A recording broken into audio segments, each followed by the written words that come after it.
Bismillah. Assalamualaikum warahmatullahi wabarakatuh. Mga ka-Fish-Pan, tayo po ngayon ay nandito sa palaisdaan. Tayo po ay magsasagawa ng mag-apply tayo ng organic fertilizer na galing pa Mindanao. Ito ay organic siya at the same time disinfectant sa mga bakterya.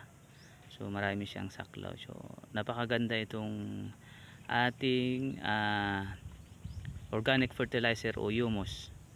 So ito po ay applicable sa lahat ng pwede sa fish pan, sa palayan o sa mga halaman. So hindi siya, wala siyang side effect sa lupa, hindi siya na acid at ganun din hindi siya sa tao, edible siya. So napakaganda. Itong gagawin natin, ito ay 1 hektarya. So 1 drum sa isang sachet. So napakatipid. Gaya ko na isang mag-fish pan ay napakalaking tulong dahil nakakatipid. So ito ang area na applyan natin, inshallah. Ito inshallah.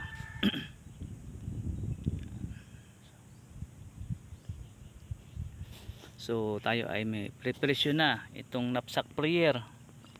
Ayan, itong gamit natin, container na paglagyan ng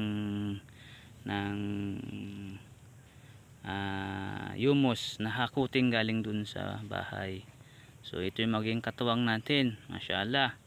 Barakallahu fik, si Gardas Ayjas, mashallah, mashallah, napakasipag, mashallah. So ito tayo, nandito tayo sa Prinsa, sa pinaka gate ng fish pan. Ayan po, mashallah. So inshallah mga ka-fish pan ay abangan nyo po ang susunod na video na ating gagawin sa pag-spray, sa pag-apply. Ito pa ay preparation natin para sa paghuhulog natin ng alimango, either sugpo o bangos o ano po yung samaral o ano po yung applicable na maihulog natin, ano po yung available na radar na maihulog natin. So mamaya tanghali pag init tayo po mag-apply ng T-seed para mapatay natin ang mga predator na maaring kumain sa ating mga similya.